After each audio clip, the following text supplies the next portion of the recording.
بسم اللہ الرحمن الرحیم الحمد للہ رب العالمین والصلاة والسلام علی اشرف الانبیاء والمرسلین وعلی آلہ واصحابہ اجمعین اما بعد اعوذ باللہ من الشیطان الرجیم بسم اللہ الرحمن الرحیم الحج اشہر معلومات فمن فرض فيهن الحج فلا رفث ولا فسوق ولا جدال في الحج وما تفعلوا من خير يعلمه الله وتزودوا فإن خير الزاد التقوى واتقون يا أولي الألباب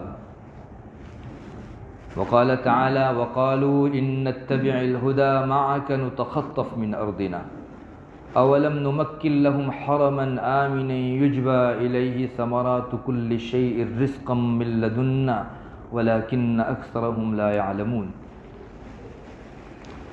صدق اللہ مولانا العظیم۔ معزز و محترم میرے بھائیوں، دوستوں، بزرگوں، حج اللہ تبارک و تعالیٰ کی یاد کا ایک عبادت بھرا سفر ہے۔ یہ شروع سے لے کر آخر تک اپنے اندر عبادت کا پہلو رکھتا ہے۔ کامیاب حج کرنے والے وہ لوگ ہیں جو اس کے عبادت والے پہلو کو ملحوظ رکھیں، کوئی موقع ایسا نہ آنے دیں جس میں عبادت کا پہلو اوجھل ہو جائے، غائب ہو جائے۔ یہ کوئی تجارتی سفر نہیں ہے یا اپنے دل و دماغ کو خوش کرنے کے لیے جیسے لوگ ٹرپ لگاتے ہیں، انجوائے کے لیے پکنک پر جاتے ہیں، اس قسم کا یہ سفر نہیں ہے، یا کسی اور مقصد کے لیے کیا جانے والا سفر نہیں ہے۔ یہ ایک ایسا پہلو ہے جس کی طرف نبی اکرم صلی اللہ علیہ وسلم نے اپنی مبارک حدیث میں آخر میں آنے والے امتیوں کو بالخصوص توجہ دلائی۔ مقصد جو آدمی گھوم کر جاتا ہے وہ آدمی منزل تک کبھی نہیں پہنچ پاتا۔ یوں کہنے کو یہ ایک پیشین گوئی ہے رسول اللہ صلی اللہ علیہ وسلم کی، مگر آپ اس کی گہرائی میں اتریں گے تو آپ کو معلوم ہوگا کہ یہ ایک پیغام ہے امت کے نام۔ ابن الحاج نے مدخل میں حضرت سلمان فارسی رضی اللہ تعالیٰ عنہ کی پیشین گوئی پر مشتمل ایک بہت طویل حدیث ذکر فرمائی، جس میں رسول اللہ صلی اللہ علیہ وسلم نے ایسی چیزیں پیشین گوئی کے طور پر امت کو ارشاد فرمائی کہ ایک نبی ہی ایسا بتا سکتا۔ بہت لمبی حدیث ہے، اس کا ایک حصہ یہ بھی ہے، میں آپ کو اندازے کے لیے بتاؤں۔ ایک حصہ یہ ہے کہ ایک زمانہ آئے گا جس میں مرد مرد اور عورت شادی کرے گی۔ آپ اندازہ لگائیے، شاید اس زمانے کے لوگوں کو پہلی نظر میں سمجھ میں بھی نہ آئی ہو کہ ایسا بھی کبھی ہو سکتا ہے۔ صحابہ کا پرتقدس زمانہ اور اس قدر شناعت والی برائی۔ یہاں تک آپ نے اس حدیث میں ارشاد فرمایا کہ جیسے کوئی مرد اپنی بیوی پر غیرت کھاتا ہے، ویسے ایک مرد دوسرے مرد کے اوپر غیرت کھائے گا کہ میرے اس پر تیری نظر کیوں ہے۔ یہ آپ صلی اللہ علیہ وسلم نے ارشاد فرمایا، یہ اس حدیث کا حصہ ہے۔ آخر میں آپ نے حج کے تعلق سے ارشاد فرمایا، جس کا کچھ خلاصہ اس طرح سے ہے کہ آخر زمانے کے اندر مالدار لوگوں کا طبقہ سیر و تفریح کے لیے حج کرے گا،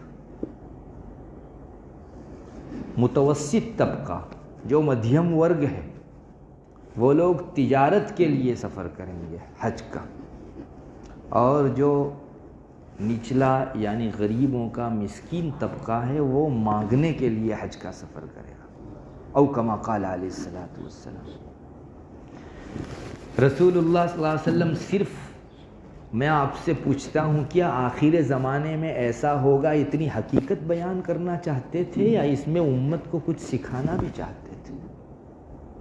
یقیناً آپ کی ہر چیز میں گہرے اسباق ہیں۔ حضرت مولانا علی میاں صاحب ندوی رحمۃ اللہ علیہ کا یہ خاص موضوع تھا۔ حضرت فرماتے تھے کہ یہ جو مختلف موقعوں کی دعائیں ہیں، رسول اللہ صلی اللہ علیہ وسلم کی دعائیں معلوم ہوتی ہیں اور فی الواقع دعا ہیں اور امت کو عمل بھی کرنا چاہیے، مگر سچ مچ یہ ایک پیغام ہے، ایک میسیج ہے امت کے نام کہ میں جس چیز کو اللہ سے دعا کی حیثیت سے مانگ رہا ہوں اس چیز کو مجھے اپنی زندگی میں لانے کی کوشش بھی کرنی چاہیے۔ بس ویسے ہی اس رسول اللہ صلی اللہ علیہ وسلم کے ارشاد کو میں ایک میسیج کی حیثیت سے دیکھتا ہوں۔ آپ یوں فرمانا چاہتے تھے کہ حج کرنے والا آدمی آخر زمانے میں اپنا مقصد گم نہ کر دے۔ یہ عبادت کا سفر ہے، الگ الگ طبقے والوں کی غلط نیتیں، ان کے غلط مقاصد تمہارے سفر میں پیش نہ آئے، اس کا ہر حاجی خصوصی طور پر خیال رکھے۔ یہ 3 برے مقاصد آپ نے الگ الگ طبقوں کے لیے ذکر فرمائے۔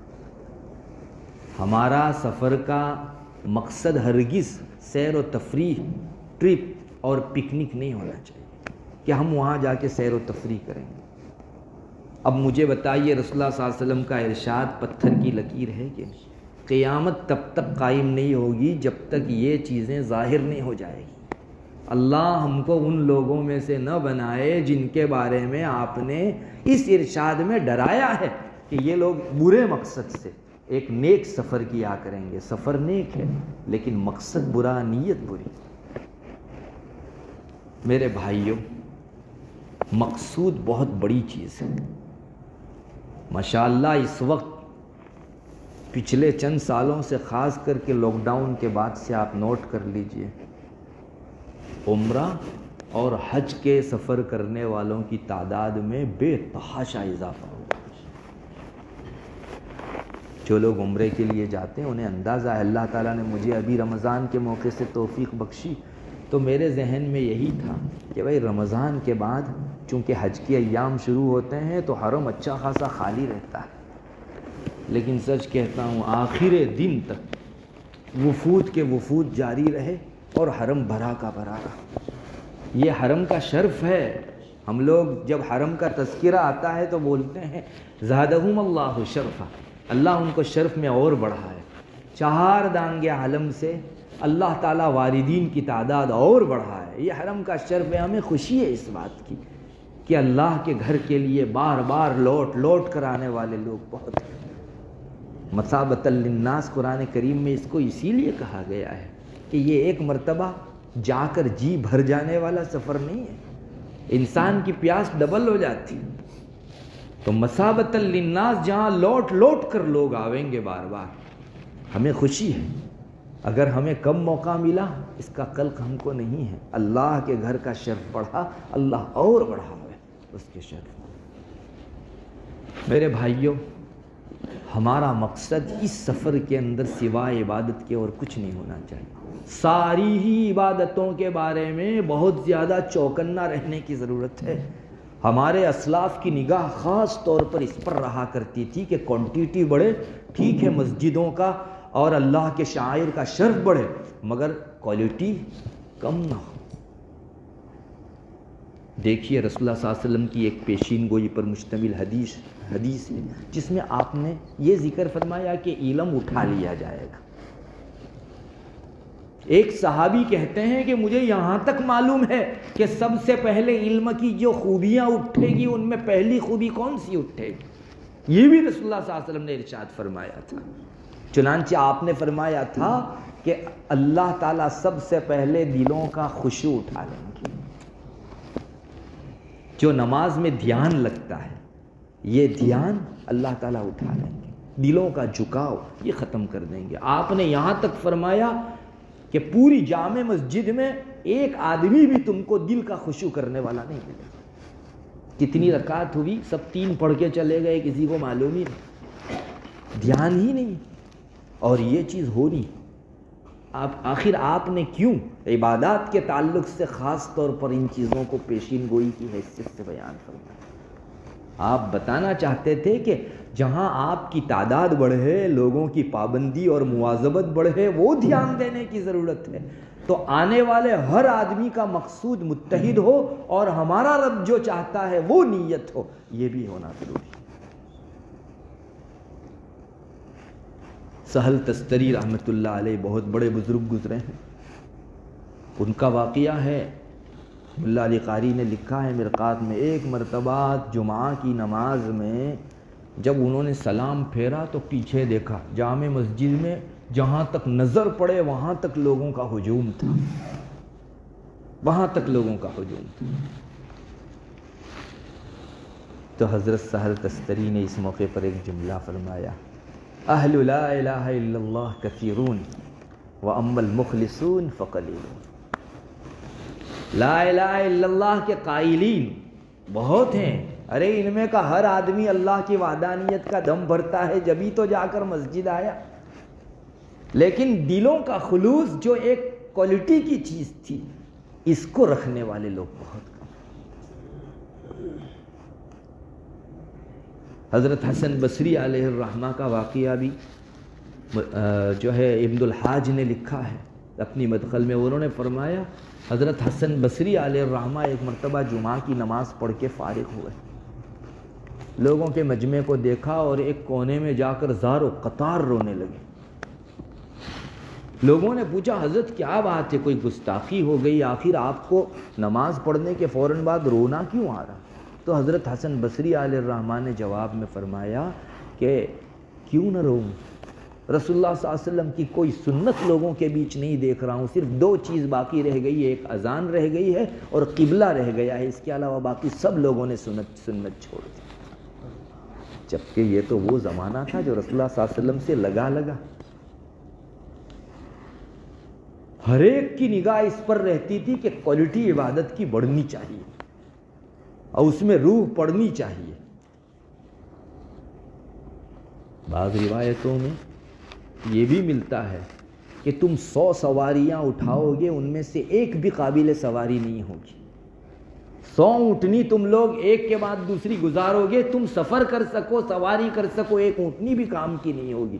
یہ یوں آپ نے مثال اور ایگزامپل سے ذکر فرمایا، مگر کہنا یہ چاہتے تھے آپ کہ اتنے سارے عبادت گزار اور دیندار لوگ ہوں گے لیکن ایک بھی روحانیت لیے ہوئے نہیں ہوگا جس پر اللہ کی نظر انتخاب پڑے۔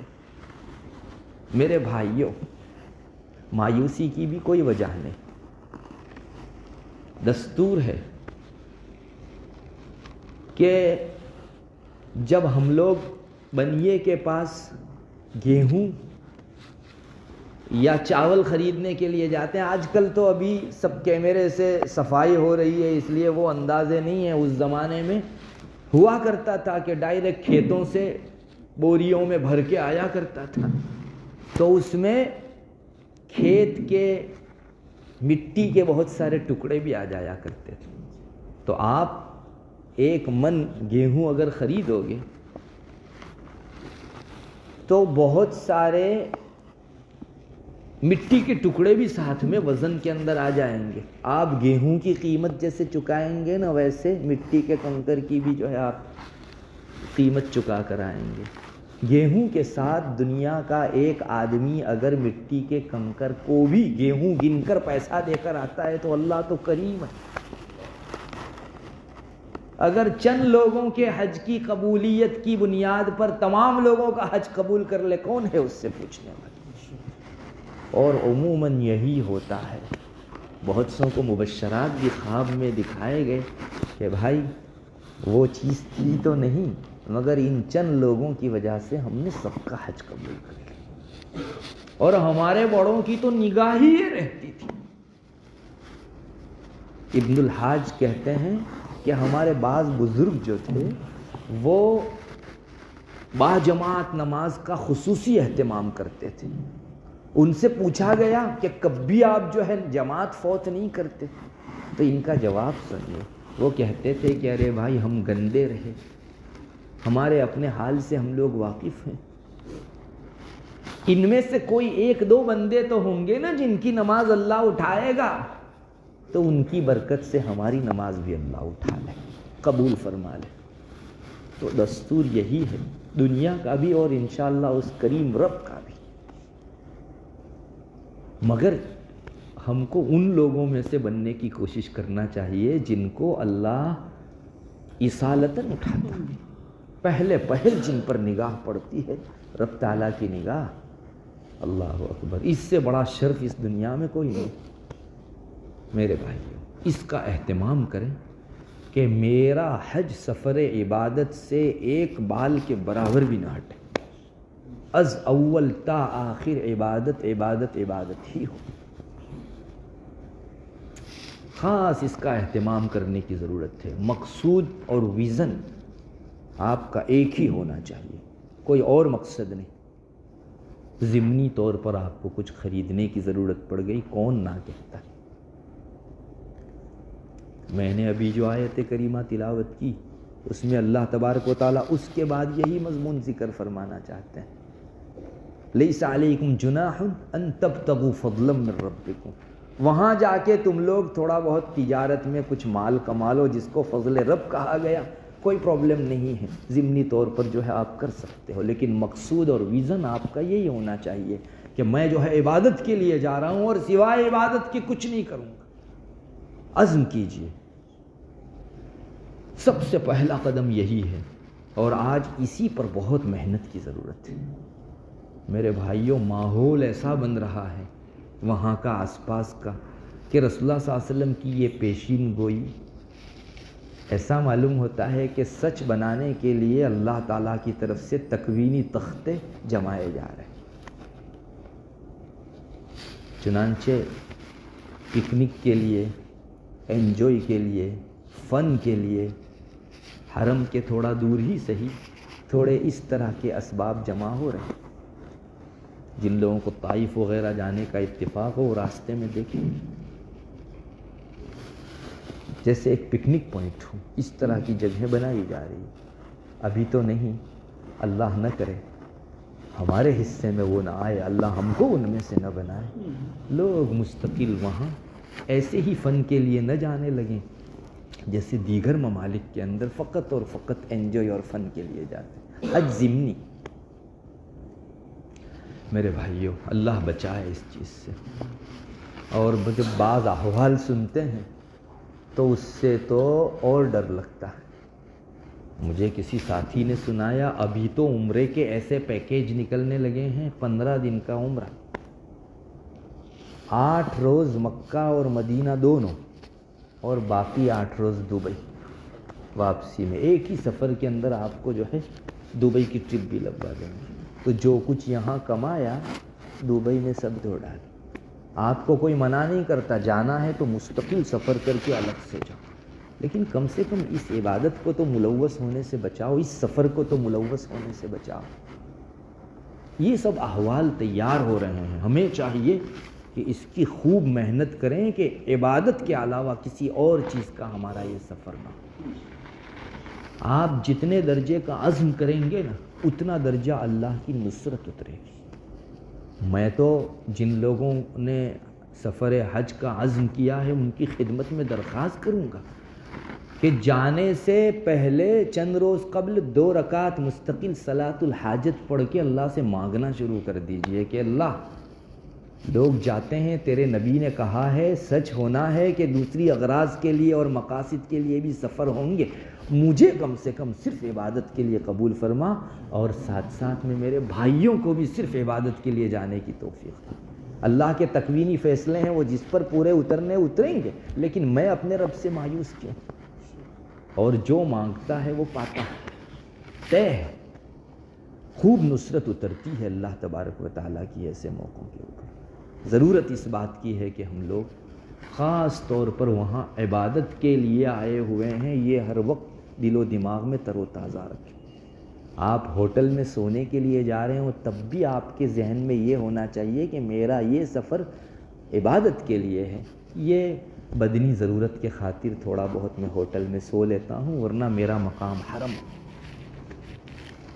انشاءاللہ مقصد سے آپ نہیں ہٹیں گے۔ باقی وہاں ایسے بھی نقشے دیکھنے کو ملتے ہیں کہ اے اللہ، کہاں تو لوگ ترس ترس کر عمر گزار دیتے ہیں، زندگی بھر کے پسینے کی کمائی سے آخر عمر میں بڑھاپے کے اندر لولا لنگڑا پچھڑتا گھسٹتا ایک شخص اللہ کے خاطر حج کرنے جاتا ہے۔ اور کہاں ان کو بار بار مواقع ملتے ہیں اور یہ ایسے ضائع کرتے ہیں جیسے مچھر پسو کو ہم لوگ مسل دیتے ہیں، اتنی آسانی سے جو ہے وقت ضائع کرتے ہیں۔ میرے بھائیوں، وہاں کے وقت کی قدر کیجیے۔ جہاں تک حج کے ارکان، مختلف ایام کے اندر کیا کیا کرنا ہے اس کے بارے میں تعلیمات کی ضرورت ہے، تو ماشاءاللہ مجالس میں انشاءاللہ آپ نے سن ہی لیا ہوگا ان چیزوں کو۔ بہت موٹے انداز میں اگر میں آپ کو کہوں تو یہ کہہ سکتا ہوں کہ حج کے 5 دن، 8 ذی الحجہ، 9 ذی الحجہ، 10 ذی الحجہ، 11 ذی الحجہ اور 12 ذی الحجہ، بنیادی طور پر ہمارے علماء کتابوں میں حج کے یہ 5 دن لکھتے ہیں۔ اور ان 5 دنوں کے اندر بھی آپ کو جو اعمال کرنے ہیں موٹے موٹے بہت آسان۔ ایک نظر میں اگر آپ کو میں بتاؤں تو کہہ سکتا ہوں کہ جب 8ویں تاریخ آئے گی تو اس موقع سے سورج نکلنے کے بعد مینا پہنچنا ہے۔ 8 تاریخ یوم الترویہ کہلاتی، یہ مینا کا دن ہے، مینا پہنچنا ہے ہم کو۔ یوں اصل وقت تو یہی ہے کہ 8ویں تاریخ کو سورج نکلنے کے بعد جائے آئے، لیکن چونکہ اتنی بڑی تعداد رہتی ہے تو ایک ساتھ اس وقت لوگ نہیں پہنچ پاتے، تو رات ہی سے ٹور والے لے جاتے ہیں۔ آپ کو مزاحمت بھی نہیں کرنی ہے، ٹھیک ہے، رات سے پہنچ جائیں گے۔ 8ویں تاریخ کو جب آپ مینا پہنچیں گے تو کوئی خاص عبادت مستقل وہاں نہیں ہے، مینا میں ٹھہرنا یہ ایک حج کا حصہ بنا دیا گیا، قیام مینا کا۔ یہاں 5 نمازیں آپ کو پڑھنی ہیں مینا کے اندر۔ 8ویں تاریخ کی ظہر، چونکہ فجر تو آپ وہاں سے پڑھ کے نکلے، ظہر، عصر، مغرب، عشاء، اور دوسرا دن یعنی 9ویں ذی الحجہ کی فجر،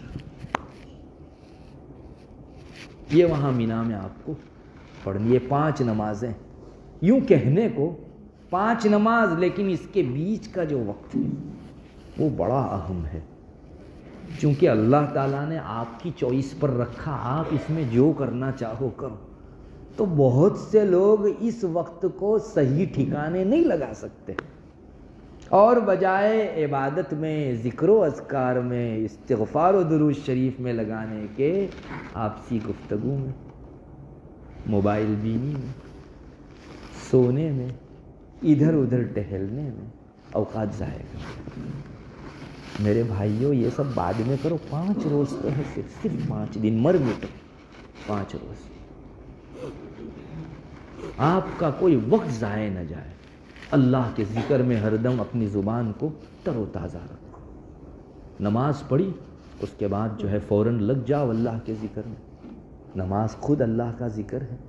تو 5 اوقات کی یہ نماز، اور ان کے علاوہ بقیہ جتنے اوقات ہیں جن میں آپ نفل نماز پڑھ سکو تو وہاں اس کے بھی مواقع ہیں، آپ نفل نماز پڑھو، اور جن اوقات میں نہیں پڑھ سکتے اللہ کی یاد میں، ذکر میں وہ وقت گزارو، دعاؤں میں وہ وقت گزارو۔ امت کو بہت ضرورت ہے، آج امت کا ہر فرد وہاں نہیں جا پا رہا ہے، تو میرا فرض ہے کہ ان لوگوں کی طرف سے میں اللہ کے حضور دعا کروں اس مقدس مقام پر جہاں دعائیں مسترد نہیں ہوتی، اللہ ہاتھوں ہاتھ اٹھا لیتا ہے دعاؤں کو۔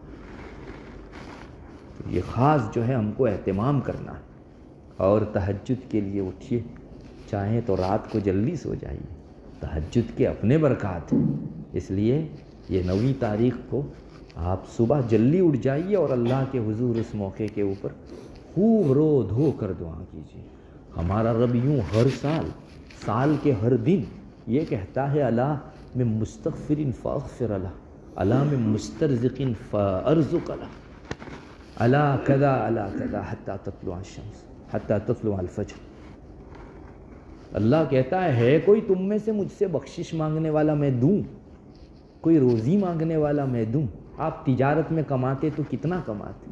ارے یہ اس خزینے سے لینا ہے جہاں سے پوری دنیا کی تجارتوں میں بینیفٹس بڑھتا ہے، اس سے مانگو۔ اپنی ساری ضرورتیں، امت کی ضرورتیں، دنیاوی ضرورتیں، اخروی ضرورتیں، ساری کی ساری مانگو۔ بہرحال یہ 5 نمازیں دوسرے دن کی جب فجر ہو گئے یعنی 9ویں تاریخ، یہی 9ویں تاریخ جس کو ہم یوم عرفہ کہتے ہیں. یہاں ہندوستان میں ہم لوگ رہتے ہیں تو روزہ رکھتے ہیں، عرفے کے دن کا ہر ایک روزہ رکھتا ہے. یہ عرفہ والا دن. تو اس عرفہ والے دن کے اندر آپ کو جو ہے اب نکلنا ہے اور عرفات جانا ہے. عرفات جو ہے وہ ایک میدان ہے اور عرفات کا قیام فرض ہے. 2 رکن ہیں، عرفات کا قیام اور طواف زیارت. یہاں بھی عرفات کے اندر کوئی مستقل عبادت الگ سے جیسے طواف جو کسی جگہ نہیں کر سکتے ایسی کوئی عبادت نہیں ہے. گھر پہ 5 نمازیں یہاں کی نمازیں، اسی طرح آپ کو یہاں بھی نماز پڑھنی ہے. مگر وہاں کا وقوف جو ہے، قیام جو ہے، وہ اتنا زیادہ مقدس، اتنا قیمتی ہے کہ آپ پورے سال میں گھڑیاں ڈھونڈو گے اس درجہ قیمتی گھڑی آپ کو نہیں ملے گی. آپ سمجھیں فرض ہے.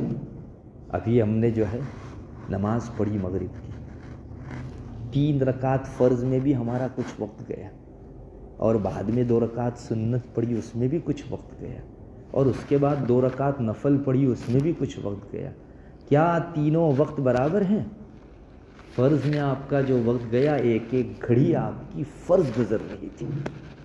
چاہے آپ سبحان اللہ الحمدللہ پڑھ رہے ہو جو اس مسنون جو ہے تسبیحات ہیں، لیکن وہ وقت تو آپ کا فرض کا گزر رہا ہے. یہ وقت فرض کا، اس کا بدل نہیں ہے.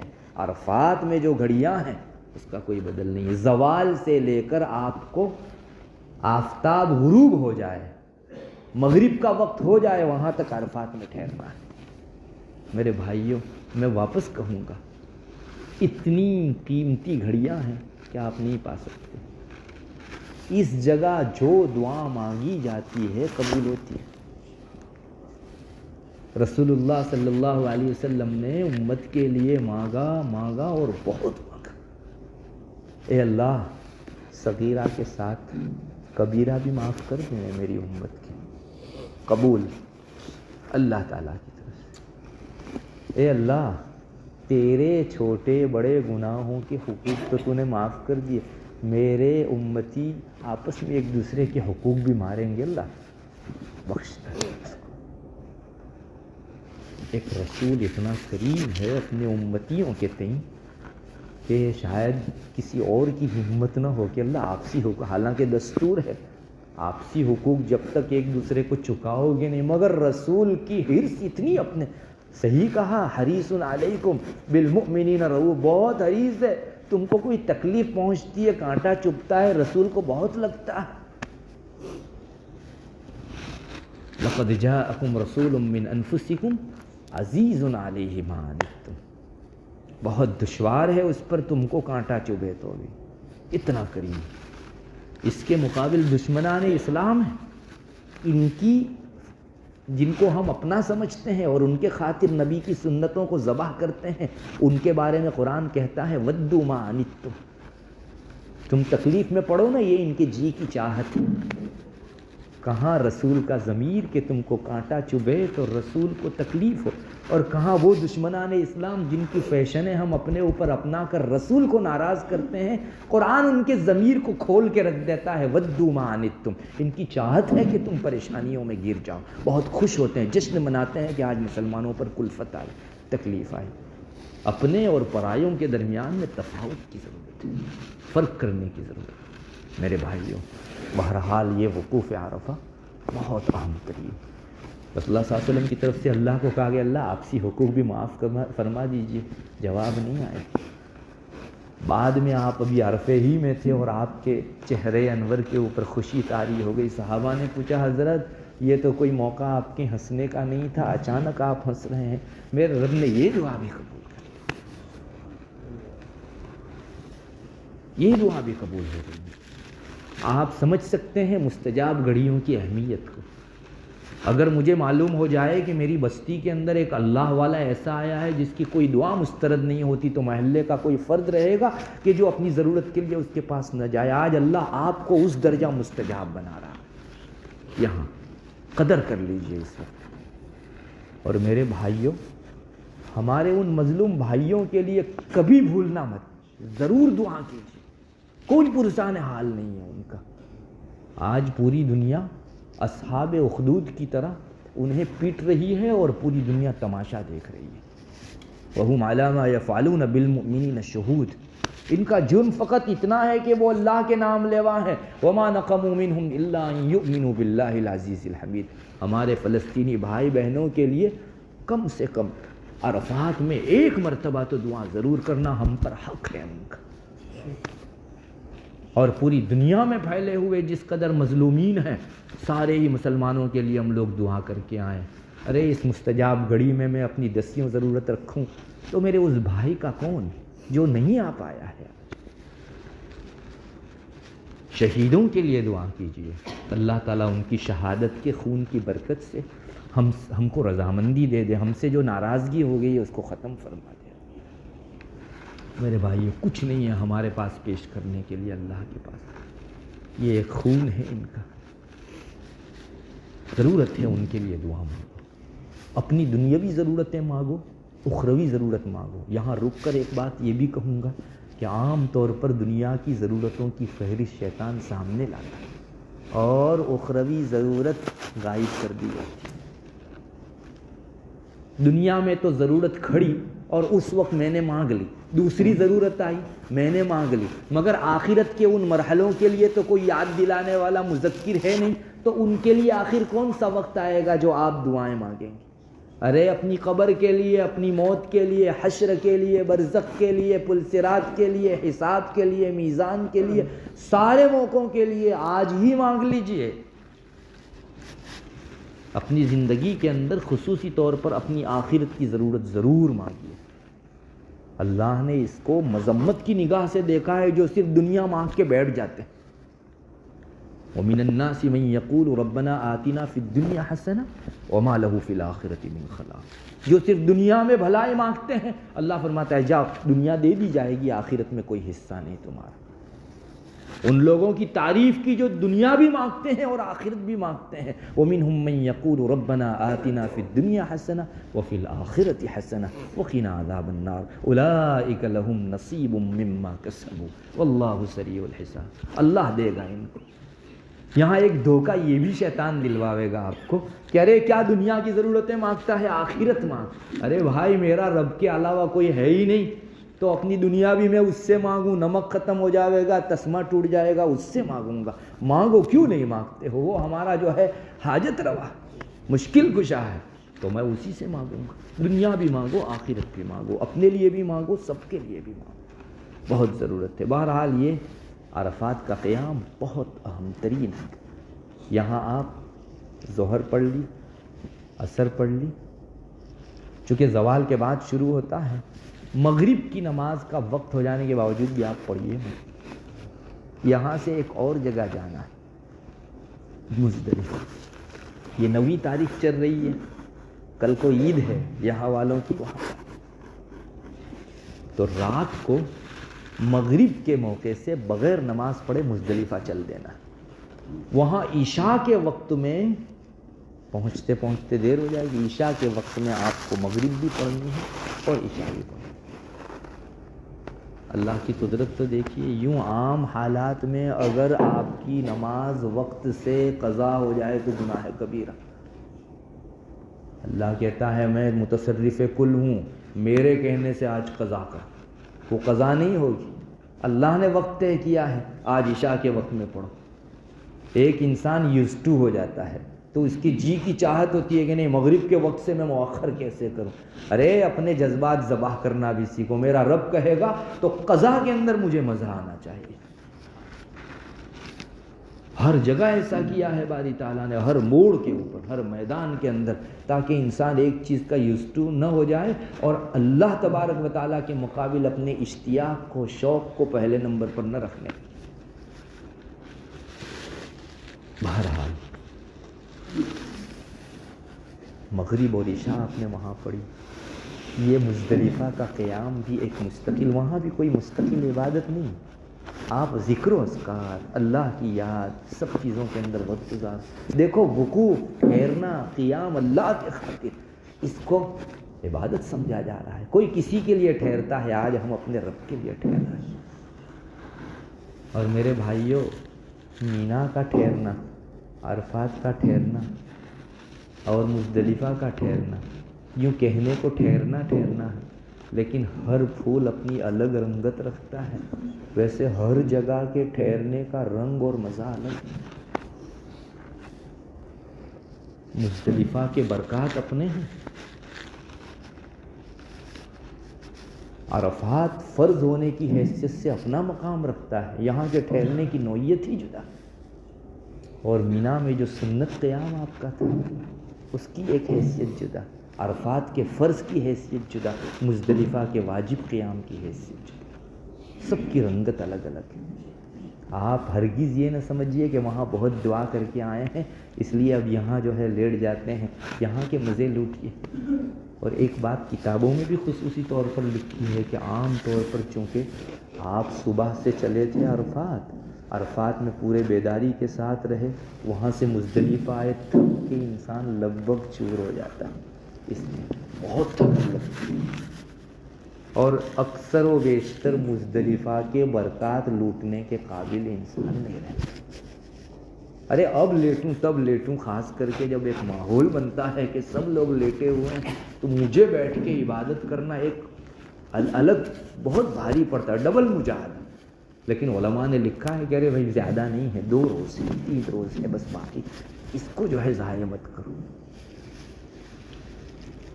تو مزدلفہ میں نہ طبیعت چاہے تو بھی تھوڑا بہت ذکر و اذکار ضرور کر لیا کرو. اپنی طبیعت کا خیال رکھو، چونکہ آئندہ اور بھی کرنا ہے. لیکن میں یہ کہوں گا کہ یہاں بالکل ضائع مت کرو.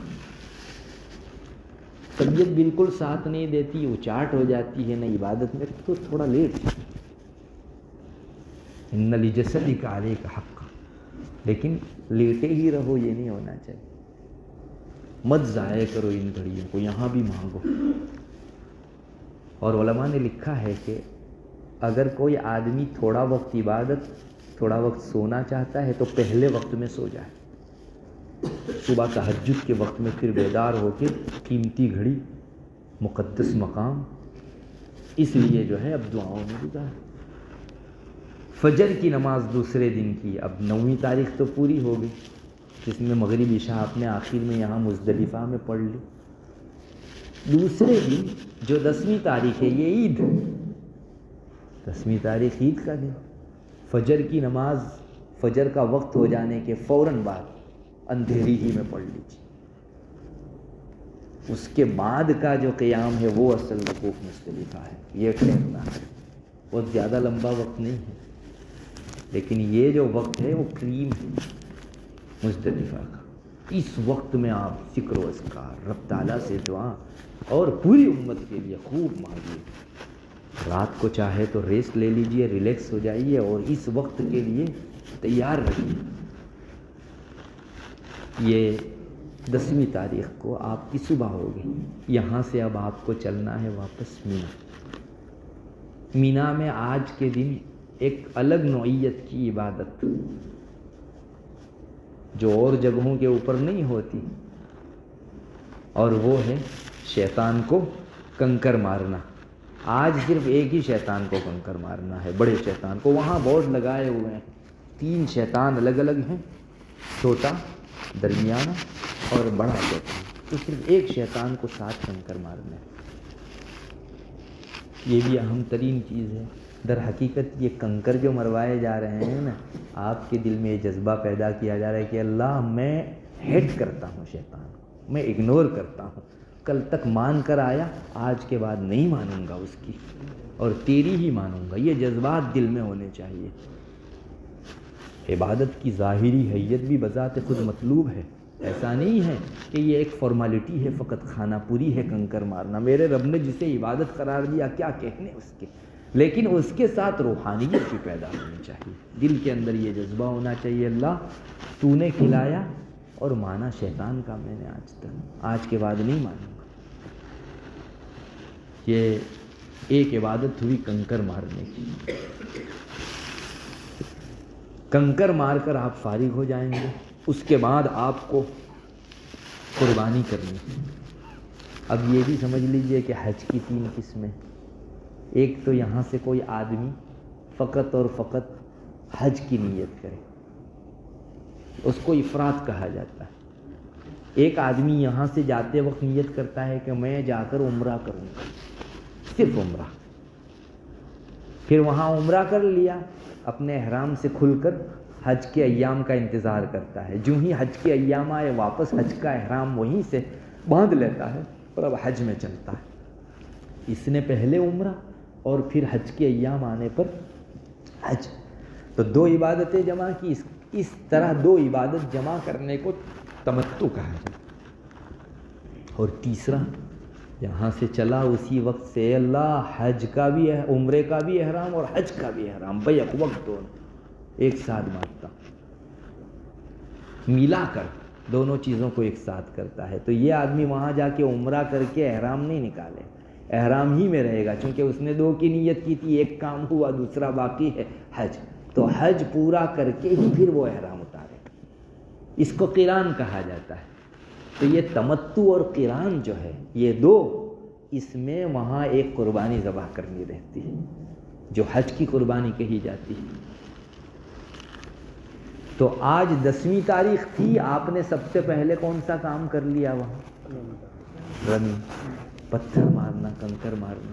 اس کے بعد ابھی قربانی کرنی ہے. دوسرے نمبر پر آپ وہاں رہتے ہیں معتبر افراد، ان کی معرفت آپ اپنی قربانی کروا دیجئے. یہ ہو گئی قربانی. آپ ایک مرتبہ کنفرم کر لیں کہ میری قربانی ہو چکی ہے. اس کے بعد آپ کو سر کے بال مڈوانے. تیسرے نمبر کے اوپر یہ کام کرنا ہے، سر کے بال مڈوا دینے. آپ احرام سے ایک گنا نکل گئے. ابھی حج کا دوسرا اہم ترین رکن طواف زیارت وہ باقی. یہ کر لیجئے. سر مڈوانے کے بعد اب وہیں طواف زیارت کے لیے چلنا ہے. مکہ مینا میں ہیں آپ، یہاں سے اب وہاں چل دیجئے اور طواف زیارت. یہ رکن حج ہے، بنیادی فرض ہے. آپ کا طواف ہو گیا، 7 چکر لگا دیے. اس کے بعد آپ کو سعی کرنی ہے. لیکن یہاں رک کر کہوں گا کہ بہت سے لوگ یہاں سے جب جاتے ہیں اسی وقت طواف قدوم کرتے ہیں، اور کرنا چاہیے. جب میں مسجد میں آتا ہوں تو مسجد کو تحیت المسجد کا سلام دیتا ہوں کہ نہیں؟ تو وہاں حرم کا سلام جو ہے طواف قدوم ہے. ارے میں کوئی میرا دوست ملتا ہے تو السلام علیکم کہتا ہوں، مسجد میں آتا ہوں تو اس کو السلام علیکم نہیں کہوں گا، اس کا تحیہ ہے 2 رکعت. تو وہاں حرم کا تحیہ کیا ہے؟ طواف قدوم. تو جس نے طواف قدوم کے ساتھ سعی کر لی ہو تو اس کو اب یہاں سعی نہیں کرنی. وہ عمرے والی نہیں، عمرے میں تو رکن ہے دونوں چیزیں، لیکن طواف قدوم والی اگر کسی نے طواف قدوم کے ساتھ سعی کر لی ہے تو ابھی یہاں نہیں کرنی ہے اس کو. اور اگر وہاں نہیں کی ہے تو طواف زیارت جو 10ویں تاریخ کو آپ کر رہے ہیں اس کے بعد آپ کو سعی بھی کرنی ہے. صفا مروہ کے درمیان میں 7 چکر لگانے ہیں، یہ صحیح ہے. اس کی کیفیت وغیرہ سے آپ واقف ہو گئے ہوں گے.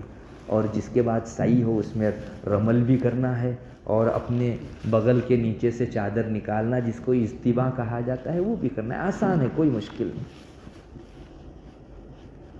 کیا آپ کا 10ویں تاریخ کا عمل پورا ہو گیا. پھر مکہ میں نہ رک کر مینا آ جائیے.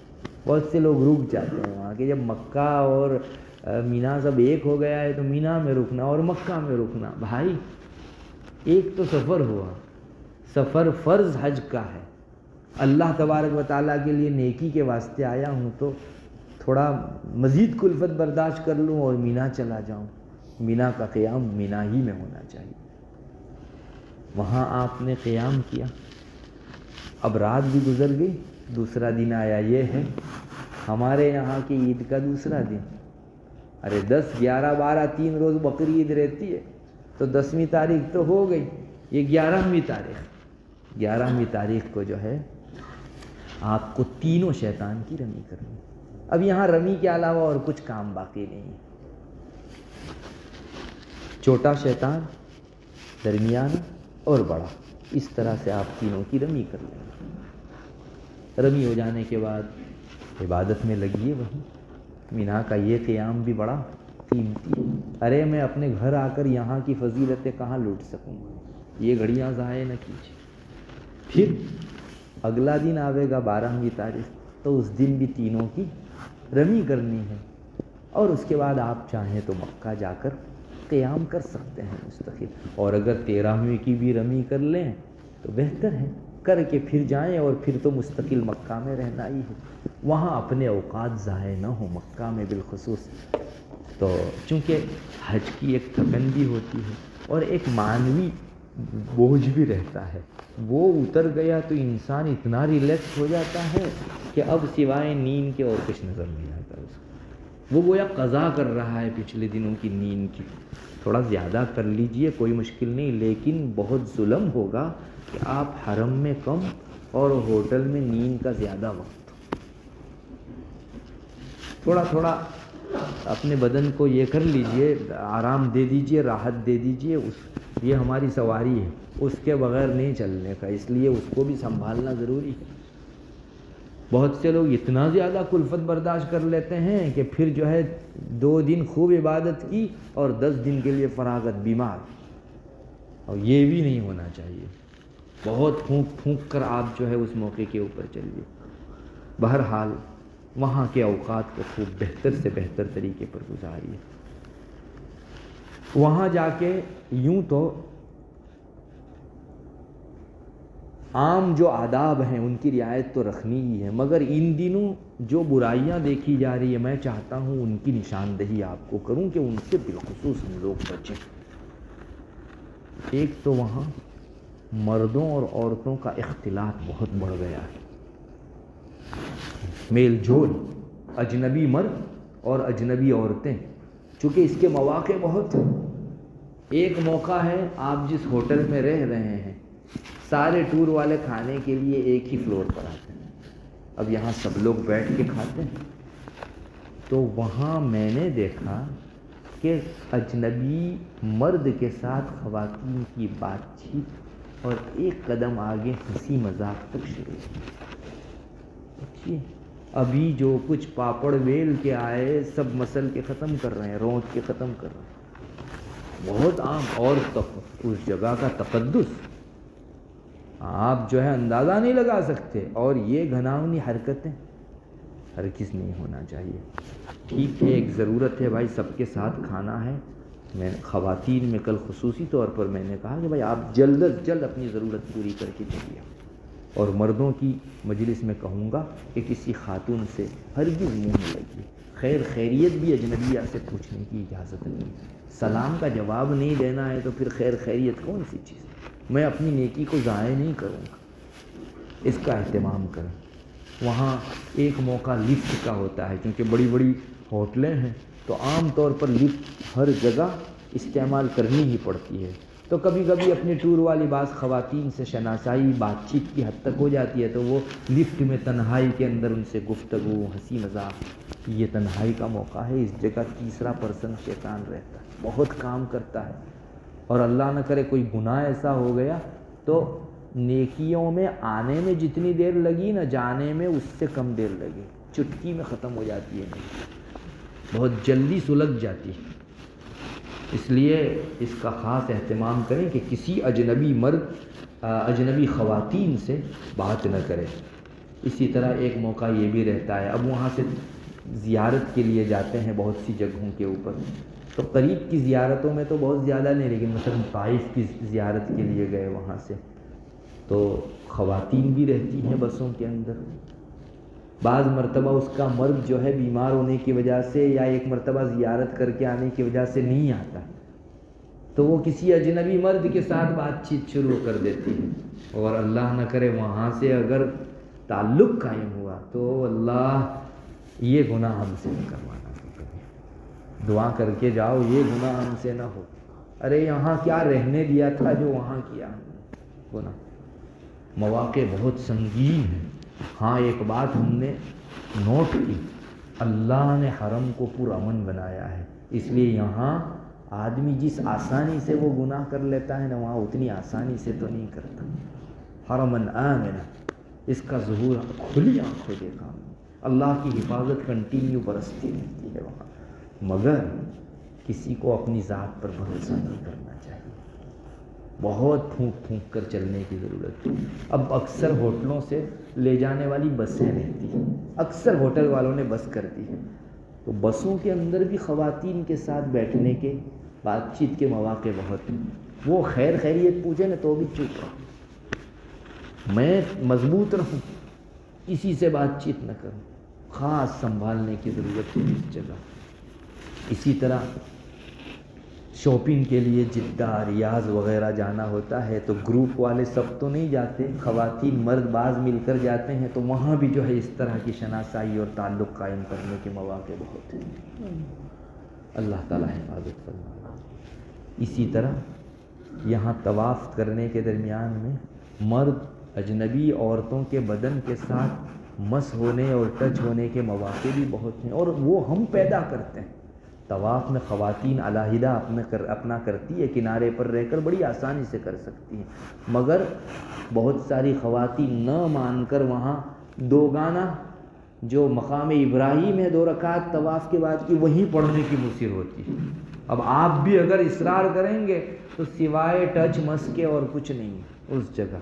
ارے بھائی، اس ٹچ مس سے بچنے کے لیے تھوڑا دور جا کے پڑھ لو، وہ چلے گا، بغیر گناہ کے تو 2 رکعت ہوگی نا کم سے کم۔ یہاں خاتون سے لگ کر ہماری 2 رکعت مقام ابراہیم کی فضیلت کیا پائی، گناہ کما کر آئی۔ یہی حال ملتزم کا، ملتزم پر بھی خواتین کا ہجوم، ایسا معلوم ہوتا ہے کہ وہ مردوں کو جانے ہی نہیں دے۔ تھوڑا دیکھ کر جاؤ، جس وقت مرد ہوں اس وقت جاؤ، ورنہ آپ جیت نہیں سکتے ان سے۔ بہت مشکل مرحلہ ہے۔ اب ہمارے ایک ساتھی نے مجھ کو بتایا کہ میں تو گیا، خواتین بھی پیچھے تھی، تھوڑی دیر ملتزم پر ٹھہرا، تو جب میں ان کے پکارنے سے نہیں ہٹا تو مجھے باہر نکال کر باقاعدہ پیٹا خواتین۔ اتنی جرأت مندانہ ہوتی ہے۔ اب آپ مجھے بتائیے، اللہ کا گھر، اس جگہ یہ سب نقشے، بھائی ملتزم پر جا سکتے ہو تو جائیے، اور وقت ڈھونڈ کر جائیے، پورے ہر روز 1 مرتبہ نہ جائیں تو بھی چلے گا، لیکن خواتین سے بچیے، وہ کچھ نہیں سمجھتی، آپ جتنی بھی فلسفیانہ بات کر لیں وہ نہیں سمجھے گی، اس لیے آپ ہی کو بچانا ہے اپنے آپ کو۔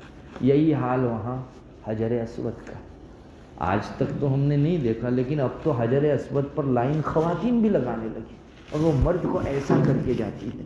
اللہ اکبر، کیا نقشے ہیں، میرے رب کا مقدس گھر ہے۔ تو اب تو مجھے ہی سنبھالنا ہے اس موقع کے اوپر۔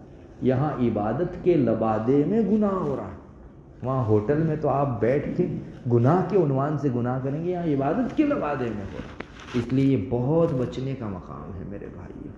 یہ وہ مقامات ہیں جن کی رعایت نہ رکھنے کی وجہ سے نیکیاں بڑی آسانی سے پگھل جایا کرتی ہیں، اس لیے خوب رعایت رکھیے اور ان چیزوں کا خاص خیال رہنا چاہیے۔ بعض خواتین بالخصوص، یعنی ہم چونکہ اگر خواتین کے ساتھ جا رہے ہیں تو ان چیزوں میں انہیں دیکھا دیکھی بہت سارے گناہ ہوتے ہیں، ٹور آپریٹر کے ساتھ، کچن والے کے ساتھ، یا جو کھانے بیٹھے ہیں ان لوگوں کے ساتھ بہت فری ہو جاتی ہے۔ اے بھائی، اے بہن، تھوڑا سا کھانا ہم کو بھی لا دینا، تو وہ کھانا لانے کے اندر پھر جو ہے تعلقات قائم ہوتے ہیں۔ تعلقات کیا قائم ہوتے ہیں؟ اگر صرف بات چیت کی حد تک بھی ہوئی اور ناجائز بات چیت شروع ہوئی ضرورت کے بغیر ہے تو اللہ تعالیٰ کی ناراضگی کی یہ چیز، اس لیے بہت سنبھالنے کی ضرورت ہے اس موقع کے اوپر۔ ایک اور چیز جس کی طرف توجہ دلاؤں گا، بے ادبی سے خصوصاً بچیے۔ یہ عام گناہوں میں ایک تو مرد اور عورتوں کا میل جول، اور دوسرا عام عنوان بے ادبی۔ اللہ اکبر، اتنا جتنا مقدس حرم ہماری اسی درجہ بے ادبی۔ چنانچہ وہاں کعبۃ اللہ کا طواف کرتے کرتے لوگ ویڈیو کال کرتے ہیں، اتنے لوگ کرتے ہیں کہ میں تو آپ کو کہتا ہوں کہ کوئی اجنبی جس کو اسلام سے بہت زیادہ واقفیت نہیں ہے، ابھی ابھی مسلمان ہوا ہے، وہ حج کے لیے جائے تو ان کو دیکھ کر تھوڑی دیر کے لیے یہ فیل کرنے لگے کہ طواف کے درمیان میں ویڈیو کال کرنا کوئی ایک حصہ ہے عبادت کا۔ اتنے اہتمام سے لوگ کرتے ہیں۔ اکثر لوگ یہ کعبہ دکھا رہا ہوں، دیکھو کعبہ کے قریب ہوں، یہ طواف کر رہا ہے، وہ دکھا رہا ہے، خواتین سے بات کر رہا ہے، اپنے اہل خانہ سے، بھائی عبادت کے درمیان میں یہ گستاخی ہرگز مت کیجیے۔ رب تعالیٰ کی عبادت، اس کے گھر کے پھیرے پھر رہے ہیں ہم لوگ، عاجزانہ پھرنا چاہیے، اس میں مشغول ہیں ہم، ہرگز مت۔ یہ بے ادبی، سیلفی، فوٹو کھنچوانا، یہ سب اللہ کے اس گھر میں نہ چاہیے۔ کسی بادشاہ کے دربار میں کر کے دیکھیے، گردن زدنی کا حکم نہیں ہوتا ہے تو اور کیا۔ ہمارا رب ہی رہ گیا تھا کہ ہم نے جو ہے وہاں رہ کر اس کی بے ادبی کی، گھر رہ کر کبھی ادب نہیں کر سکے، بے ادبی کرنے گئے حرم۔ میرے بھائیوں، بہت کڑوی حقیقت ہے لیکن ہے۔ میں تو آپ کو کہوں گا ایک بھی فوٹو نہ کھینچیے، نہ کھینچنے دیجیے کسی کو۔ کعبہ کو اپنے نگاہوں سے اپنے دل میں بھریے۔ مجھے معاف کریں، میں تھوڑا سا آپ کو صاف کہوں گا، جس نے کیمرے میں کعبہ بھرا تو دل میں بھرنے سے رہ جائے گا۔ آلات پر جب تک آ جاتا ہے نا تب حقائق گم ہو جاتے ہیں۔ آنکھ سے اپنے دل میں بھریے، کعبہ کو محبت بھری نگاہ سے دیکھتے رہیے، یہ آپ کے دل میں بھرے گا۔ اب آپ اپنے وطن آؤ گے نا، یہاں نماز پڑھنے کھڑے رہو گے تو یہ تصور کر سکو گے کہ میں کعبہ کے پاس ہوں۔ میں نے میرے شیخ حضرت شاہ ابرار الحق صاحب سے ایک مرتبہ پوچھا تھا، حضرت ذکر میں دل نہیں لگتا، تو کچھ نسخہ تلقین فرمائیں۔ تو حضرت نے فرمایا، درے کعبہ کا تصور کر لیا کہ میں کعبہ کے پاس بیٹھا ہوں، اللہ نے اس کو ہمارے توجہ کا قبلہ بنایا ہے تو ہم کیوں اس کو توجہ کا مرکز نہ سمجھے، یہ تصور کر لیا کرو۔ ماشاءاللہ آج تک میں آپ کو کہتا ہوں کہ یوں بہت بھٹکتے ہیں نماز میں ہم بھی اور ذکر میں، لیکن جو ہی کعبہ کا تصور آ جاتا ہے کچھ نہ کچھ درجہ خشوع انسان کو حاصل ہو ہی جاتا ہے، چاہے جتنا منتشر الخیال آدمی کیوں نہ۔ کتنا اچھا ہوگا آپ اپنے دل میں وہاں سے کعبہ کو بھر کے آئیں اور یہاں آ کر تصور کریں کہ میں اپنے رب کے گھر کے حضور کھڑا ہوں۔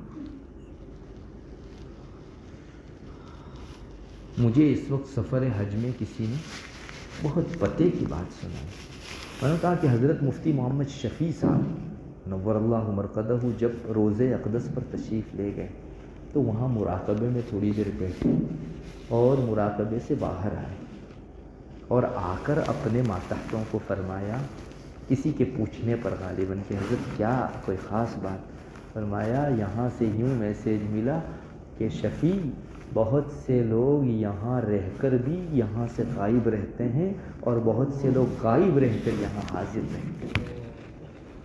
آپ سمجھ لیجیے، وہاں ہیں لیکن نہ کعبہ کا تصور نہ کعبہ کی طرف نگاہ، بس انہی چیزوں کے اندر اٹے پڑے ہیں، رچے بسے دل میں بھریے۔ اور آلات پر جب آتا ہے نا تو وہ حقائق گنگی ہو جاتے ہیں۔ اچھی چیز نہیں ہے، بے تکی ہے، لیکن میں آپ کو تھوڑا سا کہہ دوں، جو محبت کا اظہار زبان سے بہت کرتا ہے نا اس میں محبت کا چھینٹا نہیں ہوتا۔ میں یوں کر ڈالوں گا اور یوں کر ڈالوں گا، آپ دیکھ لیجئے، ارے جسے کرنا ہے وہ پریکٹیکل عملی طور پر جو ہے کر کے دکھاتا ہے، جو گرجتا ہے وہ پرستتا ہے۔ اس لیے خواہ مخواہ اس جگہ اس قسم کی چیزوں کے اندر مت پڑیے۔ آلات پر جب آ جاتا ہے تو حقائق گم ہو جاتا ہے، فارمالٹی اور خانہ پوری جب ہونے لگتی ہے نا تو حقیقت ختم ہو جاتی ہے۔ اس لیے خاص خیال رکھیے اس چیز کا، انشاءاللہ اللہ تعالیٰ یہاں آ کر بھی سال بھر نہیں، جب تک آئندہ سفر نہیں ہوگا آپ کے دل کے اندر وہاں کی ایک یاد تازہ رکھے، کعبہ کا ایک تقدس آپ کے دل کو بھی جو ہے ہر دم چھوئے گا انشاءاللہ۔ یہ کیجیے، تو یہ بے ادبی ہرگز نہ کیجیے۔ بہت سے لوگ طواف سے فارغ ہو کر پھر بیٹھ جاتے ہیں، نماز کے انتظار کے لیے جو ہی بیٹھتے ہیں تو اس وقت زور زور سے باتیں شروع کر دیتے ہیں۔ بہت سے لوگ موبائل کھول کے دیکھنے لگتے ہیں۔ اب شروع میں تو شاید آپ نے کچھ اور دیکھنے کے لیے کوئی میسیج آیا ہو، لیکن بعد میں پھر مجھے معاف کریں، ابھی حرم کے قریب بیٹھ کر سیریل دیکھنے والے بھی ہیں اور فلم دیکھنے والے بھی، یہ چپکا دیتی ہے نگاہ کو تو ہٹتی ہی نہیں، 10 منٹ 15 منٹ نکل جاتی ہے، پھر بھان ہوتا ہے کہ میں تو حرم میں بیٹھا۔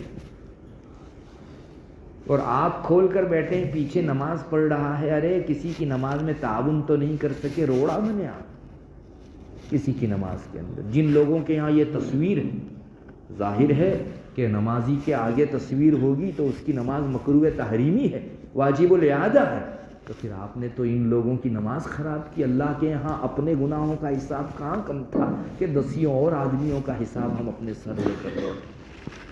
اس لیے اس کا بھی خاص خیال، یہ کوئی مقام تھوڑا تھا آپ کے موبائل دیکھنے کا، بات چیت کرنے کا. بہت سے لوگ اتنے زور سے بات کرتے ہیں کہ نمازی کو خلل پڑتا ہے. علماء نے لکھا ہے کہ مسجدوں کے اندر جو ہے اتنا زور سے قرآن بھی نہ پڑھا جائے کہ نمازی کو خلل پڑے، تو ان دنیاوی گفتگو کی بھلا کہاں گنجائش. تو یہ بھی ادبی بھی ہرگز ہم سے سرزد نہ ہو. امام ابو حنیفہ رحمۃ اللہ علیہ نے اسی لیے مستقل مکہ اور مدینہ میں قیام کو منع فرمایا کہ آدمی جب بہت ایام ایک ساتھ گزارتا ہے نا تو مقام کا ادب کھو جاتا ہے. یہ مستقل قیام کو امام صاحب نہ کہتے ہیں، اس وجہ اس کی یہی ہے. اور دستور ہے، آدمی پہلے تھوڑی بہت شرم و حیا کرتا ہے، پھر ختم. تو بہت سے لوگوں کے قلوب سے وہاں کی عظمت رخصت ہو جاتی ہے، اور بے ادبی جس درجہ بڑی چیز کی اس درجہ گناؤ نہیں. اس لیے اس کا بھی اہتمام کریں کہ ہم لوگ وہاں بے ادبی سے خصوصی طور پر بچیں. بہت سے لوگ اب یہاں تک میں ایک مرتبہ اس سے پہلے حج میں جب گیا تھا، یہاں تک دیکھا بوڑھے لوگ، وہ کہتے ہیں اپنے گھر ویڈیو کال کر کے کہ دیکھو میں حتیم کے پاس جا رہا ہوں، ابھی تم لائیو دیکھو. اور حتیم میں وہاں جا کے کھڑے رہتے ہیں ایسے ہاتھ لگا کر، اور گھر پہ لائیو دکھاتے ہیں. سب کیا ضرورت ہے؟ اللہ کا گھر اس کے لیے ہے کیا؟ مدینہ منورہ کے اندر بھی روزے اقدس کی حاضری کے موقع سے یہی گستاخی. اللہ اکبر، آپ کو اللہ کے رسول صلی اللہ علیہ وسلم کی مجلس میں سلام کا موقع ملا ہے اور ہر ایک ویڈیو چالو کر دیتا ہے. اللہ نے جسے بچایا وہی محفوظ ہے. ویڈیو کال چالو، اور اپنی خواتین سے. مجھے تو بڑا تعجب ہے کہ اس آدمی کی غیرت کہاں مر گئی. وہ سمجھتا ہے میں ہی دیکھ رہا ہوں، جب اس کی بیوی کھلے سر ہے اور پچھلا پورا آڈینس جو ہے اس کی بیوی کو دیکھ رہا ہے. کتنی بے پردگی. میرے بھائیوں، اللہ کے رسول کی مجلس میں یہ گستاخی محرومی ہے. علماء نے لکھا ہے آپ صلی اللہ علیہ وسلم کے روزے اقدس پر حاضری آپ کی وفات کے بعد یہ زندگی میں آپ کی مجلس کے درجے کی چیز ہے. رسول تشریف فرما ہو اور ہم یہ گستاخی کریں کہ نہیں ہوتی چیز. اصل میں دلوں میں عظمت نہیں رہی، جلالت نہیں رہی، بس ویڈیو کال. اللہ کی پناہ ہرگز نہ کیجیے. حضرت مفتی محمد شفیع صاحب والی وہ بات یاد رکھیے، یہاں رہ کر بھی اللہ نے اگنور کر دیا آپ کو، پھینک دیا دوسری جگہ جاؤ. یہ محرومی نہیں تو اور کیا. ابھی ریاض الجنہ کے اندر ایپ کے ذریعے سے مختصر وقت لے کر آپ جا سکتے ہیں. یہ آدھا گھنٹہ 20 منٹ جو ملتی ہے بہت تعجب ہے. آدمی جا کر سیدھا روزہ اقدس پر گھما کے اپنے لوگوں کو دکھاتا ہے. ارے بھائی نماز پڑھ، روزہ اقدس پر حاضر رہ کر یہاں جو بھی عبادت کرنی ہے کر لی. کیا چیز ہے یہ؟ گستاخی ہے میرے بھائیوں. ایک مرتبہ بھی نہ ہونے پائے خیال کیجیے اس چیز کا، ورنہ اللہ ناراض ہو جا سکتا ہے. رسول اللہ صلی اللہ علیہ وسلم نے حجۃ الوداع کے خطبے میں فرمایا تھا، شیطان اس سے تو مایوس ہو گیا ہے کہ اس جگہ اس کی پوجا ہو، یعنی بت پرستی سے تو اب مایوس ہو گیا، یہاں بت پرستی تو. مگر ایک چیز جسے تم بہت دل کا سمجھو، اب بت پرستی کی بنیاد تصویر کشی ہے، مجسمہ سازی ہے. تو کوئی بعید نہیں کہ یہ چیز جو اتنی عام ہو رہی ہے اور ہم بہت ہلکے اور لائٹلی لیتے ہیں اس کو، اس چیز کی طرف بھی اشارہ ممکن ہے. وہ ہم ہلکا سمجھیں گے لیکن یہ بت پرستی کی لنک ہے، اتنے بڑے درجے کی چیز ہے. دنیا میں بت پرستی جو شروع ہوئی نا وہ یہی اسٹیچو بنانے اور تصویر بنانے کی بنیاد پر. تو یہ لنک جڑتی ہے. جو بھی ہو بہرحال یہ گستاخی ہم سے ایک مرتبہ بھی نہ ہونے پائے. میں نے کل خواتین کو بھی کہا کہ جن کی خواتین یہاں ہیں، شوہر گئے ہیں، اگر وہ روزے اقدس پر جاتے وقت تم کو ویڈیو کال کرتا ہے تو تم منع کر دو کہ مجھے اس وقت نہیں بات کرنی. اللہ کا گناہ لازم آ رہا ہو تو شوہر کی ماننا اس وقت واجب نہیں ہے. دسیوں لوگوں کے بیچ بے پردگی اور میرا شوہر اتنی گستاخی میں پڑے، میں کیوں ساتھ دوں؟ سمجھنے کی چیز ہے، باریک ہے لیکن دھیان دینے کی ضرورت ہے. اللہ کرے ان سب چیزوں کی طرف جو ہے ہماری خصوصی توجہ ہو. اپنے قیمتی اوقات کو بالکل ضائع نہ کرو. شاپنگ کے اندر لوگ مستقل سفر کر کے نکلتے ہیں، ضرورت کی چیز خرید لو اور فوراً جو ہے زیادہ سے زیادہ وہ حرم میں نکالو. ابھی ہوٹلیں اتنی لگزوریس ہو گئی ہے کہ انسان جو ہے وہیں پڑا رہتا ہے، حرم میں کم وقت گزارتا ہے. یہ نہیں ہونا چاہیے. اتنی بہترین بنا دی گئی ہے، یعنی یوں خوش عیشی کے اعتبار سے کہ آدمی وہیں پڑا رہتا ہے، حرم میں جاتا ہی نہیں. یہ ایک بہت بڑا المیہ ہے. اور یہاں رک کر ایک بات اوپر رہ گئی، وہ میں بتا دوں آپ کو. کعبہ کی یہ بھی گستاخی ہے کہ آپ کعبہ کی طرف دیکھنے کے بجائے زمزم ٹاور کو دیکھتے رہو. معاف کیجئے، کوئی تقدس نہیں ہے اس کا. کیا حیثیت ہے؟ اس نے کعبہ کے تقدس پر بہت بڑی کاری ضرب لگائی ہے. ارے لوگ جو ہے اس کو دیکھتے رہتے ہیں بیٹھ کر، زمزم ٹاور کو. اس کو کس نے تقدس بخشا؟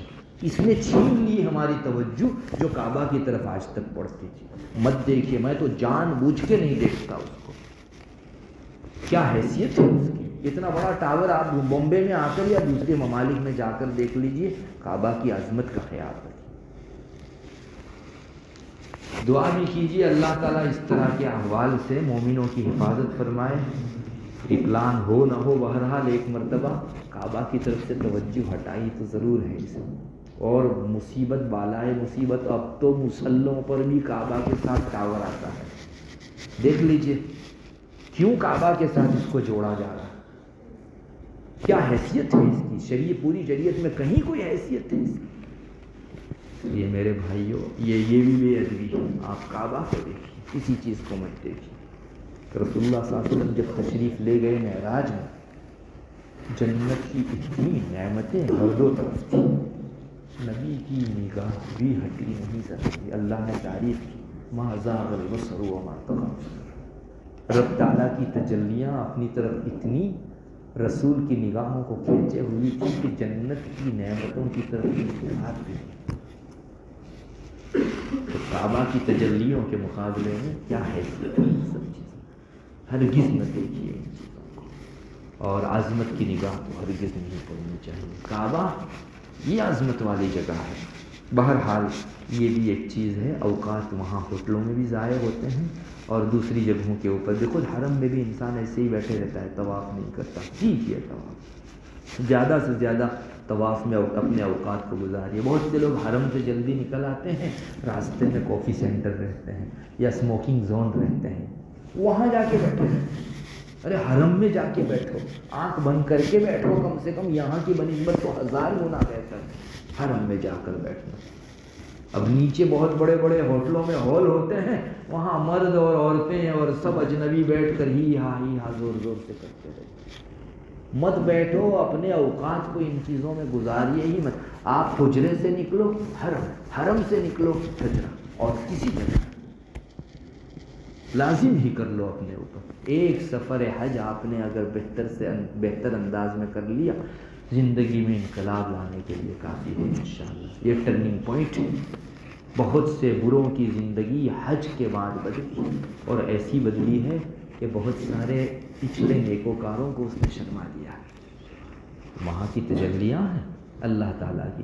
آج بھی آپ وہاں جاؤ، اس قدر گندی دنیا، مفسدہ بھری دنیا، مگر کعبہ کا تقدس آج بھی باقی ہے. وہاں کی روحانیت آج بھی ویسی ہی زندہ جاوید، آج بھی ویسی زندہ جاوید. ایک سر کے بال کے بقدر بھی اس میں جو ہے کمی نہیں آئی.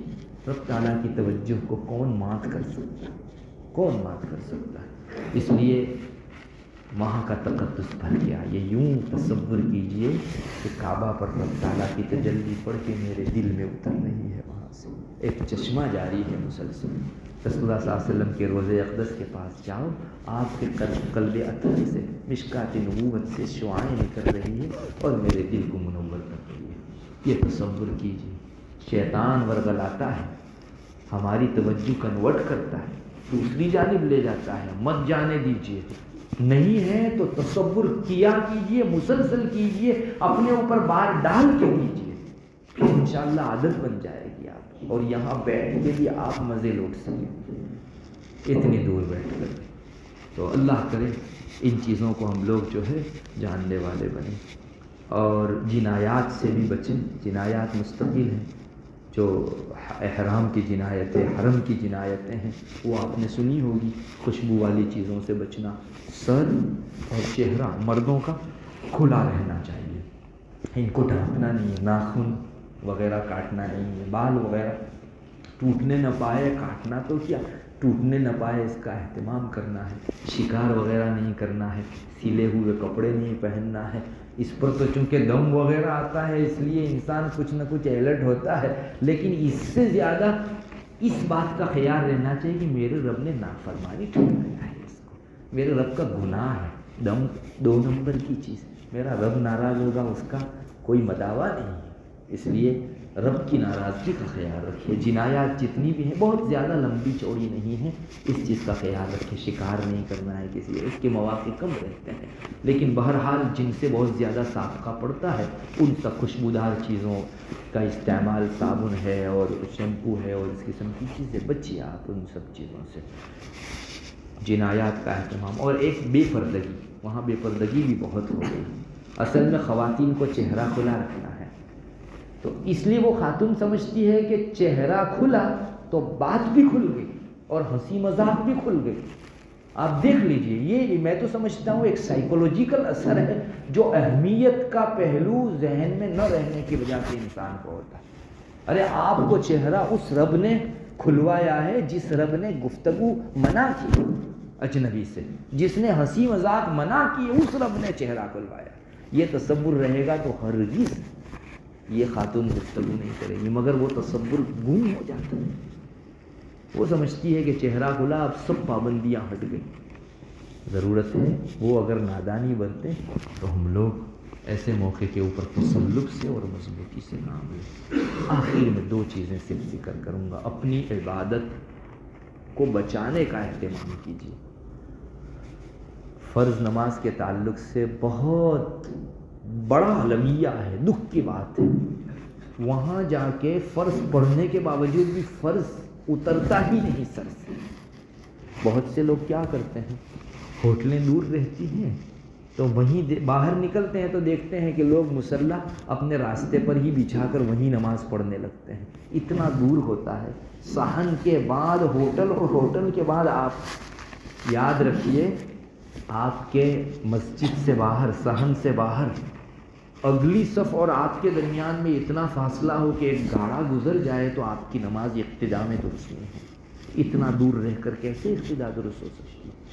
بہت سے لوگ زمزم ٹاور وغیرہ میں آپ دیکھیں، وہاں حجرے ہی کے اندر سے اقتدا کر لیتے ہیں۔ مکان بالکل بدل گیا، یہ کوئی حرم کا حصہ ہے، صحن حرم ہے کہ جس کی وجہ سے ہم ان کی نمازوں کو نماز ہی نہیں ہوتی۔ اس لیے جائیے حرم میں، اہتمام سے وقت پر تھوڑا وقت سے پہلے ہو آئیے، اندر جا کے اپنی نماز کو اہتمام سے پڑھیے۔ ہرگز لوگوں کی دیکھا دیکھی راستے پر یا دور، اور وہاں زمزم ٹاور کے نیچے باقاعدہ جو ہے ایک گراؤنڈ فلور کے اوپر نماز پڑھنے کی جگہ یہ بنائی ہے، وہاں اقتدا کرتے ہیں لوگ۔ مت کیجئے، فاصلہ ہے راستے کا، جگہ بدل جا رہی ہے، آپ کی نماز ہی نہیں، 10 فرض چھوڑ کر آتا ہے انسان۔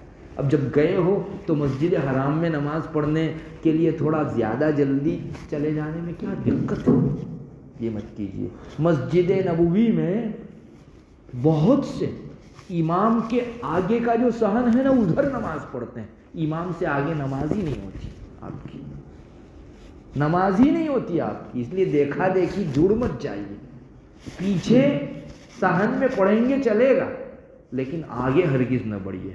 اور ابھی تو چونکہ 2 صف پیچھے آ گیا ہے، اس لیے مسجد جہاں سے شروع ہوتی ہے نا وہ بھی مت پکڑیے، بلکہ امام جہاں کھڑا ہے اس کے پیچھے اور احتیاطاً تھوڑا اور پیچھے کھڑے ہو لیجیے، کہیں ایسا نہ ہو کہ کسی کو دیکھ کر میں امام سے آگے بڑھا ہوا ہوں اور میری نماز ہی نہ ہو۔ یہی حال مکی حرم کے اندر بھی، یوں امام پیچھے سے نماز پڑھاتا ہے، مطاف میں نہیں آتے ابھی امام، پہلے آتے تھے تو وہ وہاں سے نماز پڑھاتے ہیں. ابھی تو کارڈن کرنے لگے ہیں. اس مرتبہ مجھے خوشی ہوئی کہ انہوں نے امام کے آگے جیسے پہلے کرتے تھے کارڈن کرنا شروع کیا. مگر ایک چیز ابھی بھی بہت احتیاط کی ہے. وہ کارڈن کرتے ہیں تو اتنا کرتے ہیں اور آگے طواف والوں کے لیے جگہ کھلی رکھتے ہیں. اب جو ہی نماز کھڑی ہوتی ہے تو طواف بند ہو جاتا ہے اور لوگ وہاں کھڑے ہو جاتے ہیں. یاد رکھیے حرم میں کعبہ ایسا ہے چاروں طرف نماز ہوتی ہے، مگر امام جس جگہ ہے اس کی سیدھ میں اگر آپ آگے مطاف میں کھڑے رہیں گے آپ کی نماز نہیں ہوگی. باقی اور طرف آپ کھڑے رہیں آپ کی نماز ہو جائے گی، لیکن سیدھ میں تو سیدھ میں تو وہ کارڈن کرتے ہیں، لیکن کارڈن سے آگے بھی نہیں کھڑا رہنا ہے. کسی کے مذہب میں ہو جاتی ہو، آپ حنفی ہیں، آپ مت کھڑے رہیے اس کے آگے، اور مقامات پر کھڑے رہیے. اور بہت اچھا ہوگا وہیں جو حرم کا بلڈنگ والا حصہ ہے اندر جا کر نماز پڑھ لیں. بہرحال یہ بھی احتیاط کی چیزیں، میری عبادت کو میں برقرار رکھوں. اور بھی موقع سے جہاں آپ کو شبہ لگے کسی کی دیکھا دیکھی کرنے نہ لگیے. مولانا سے، مفتی صاحب سے، کسی سے وہاں پوچھ لیجئے کہ یہ لوگوں کو ایسا کرتے دیکھا، کیا میں کر سکتا ہوں؟ اب ایک چیز ہے وہاں بہت سے لوگ جو ہے جمعہ کو مثلا چونکہ بہت جلدی چلا جانا پڑتا ہے تو سو جاتے ہیں وہاں، اور جو ہی نماز جمعہ کا وقت ہوتا ہے 2-3 گھنٹہ لیٹ کے سیدھے بیٹھ کے ڈائریکٹ نماز شروع. تو ہم میں سے بھی بہت سے لوگ سمجھتے ہیں کہ نیند کے باوجود نماز نہیں ٹوٹتی. حالانکہ یہ آدمی خوب جو ہے گھوڑے بیچ کے سو گیا ہے، لیٹا ہوا ہے، بالکل ایسا نہیں کہ بیٹھ کے سو رہا ہے، لیٹ کے سویا ہوا ہے. وہ کس مذہب کا آدمی ہم نہیں جانتے، آپ کی نماز نہیں ہوگی. وضو ٹوٹا آپ کو، حدیث شریف میں جو ہے اس طرح لیٹنے کی وجہ سے وضو کے ٹوٹ جانے کی بات آئی ہے. اس لیے ہم کو تو جو ہے ایسے لوگوں کی دیکھا دیکھی عمل نہیں کرنا ہے. بہرحال آپ اپنا خوب احتیاط سے رکھیے، اور جہاں سمجھ میں نہ آئے پوچھ کر صفائی کر لیجیے. علماء رہتے ہیں اس جگہ، معاف کر مفتیان سے پوچھیے اور اس جگہ جو ہے اپنا مسئلہ سولو کیجیے. دیکھا دیکھی ہرگز نہ کیجیے. اللہ تبارک و تعالیٰ سے دعا بھی ہے اللہ تعالیٰ جنایات سے بھی بچائے، اور جدید جو خرابیاں وہاں پنپنے اور پھیلنے لگی ہیں ان سے بھی ہمارے حفاظت فرماوے، اور بھرپور وہاں کے حصوں کو لے کر ہم کو لوٹاوے، اور بے برکتیوں نحوستوں سے ہماری حفاظت فرماوے. وآخر دعوانا الحمدللہ. دعا نہیں کرنی ہے. بسم اللہ الرحمن الرحیم. اللہم انت السلام ومنک السلام تبارکت یا ذا الجلال والاکرام. اللہم صلی علی محمد النبی الامی وعلی آلہ وسلم تسلیما. ہے اللہ ہمارے گناہوں کو معاف فرما. ہم لوگ بڑے گنہگار ہیں، خطا کار ہیں، سیاہ کار ہیں، ہر قسم کے گناہوں کو معاف فرما. اللہ ایک طرف ہماری یہ بے وفائی ہے اور دوسری طرف تیری عنایات ہے. کہ اللہ تو اپنے مقدس گھر میں ہم کو بلا رہا ہے، موقع عطا فرما رہا ہے. کہ اللہ ہم کو بھی وفاداری کے آداب عطا فرما. کہ اللہ تیری طرف سے جو احسان ہوا اس کا جواب وفاداری سے دینے کی توفیق عطا فرما. اللہ جو کچھ کہا گیا ان میں جو خیر اور بلائی ہے قبول فرما، اور اے اللہ اس پر عمل کی توفیق دے. اے اللہ اگر خلاف حق کوئی چیز نکل گئی ہو معاف فرما، ہمارا مواخذہ اور پکڑ نہ فرما. اے اللہ یہ جو مستقل پروگرام کیا گیا ہے اس کو اپنی شایع نشان قبول فرما. ہم سب کے لیے ذخیرہ آخرت اور نجات کا ذریعہ بنا دے. کہ اللہ تو ہمیں اپنا بنا لے، تو ہمارا ہو جا. ہمارے سفر حج کو ہماری زندگی میں خوشگوار انقلاب کے پیدا ہونے کا ذریعہ بنا. اللہ حرم محترم کی عزت و شرف کے اندر خوب اضافہ عطا فرما. اس جگہ پنپنے والی پھیلنے والی برائیوں کی شرح کو کم ترین اور ختم سے ختم فرما. یا الہ العالمین وہاں کی حفاظت فرما. ہمارے فلسطینی بھائی بہنوں کی حفاظت فرما. قبلہ اول مومنوں کے ہاتھ میں عطا فرما. ہندوستان کے حوالے سے جو خطرات منڈلا رہے ہیں آسانی سے ان کو کافور فرما. یہاں نظام اسلامی قائم فرما. ہماری آزمائش نہ فرما. اے اللہ جو عازمین حج ہیں، سفر حج کا ارادہ کیے ہوئے ہیں، ان کی بھرپور اعانت فرما.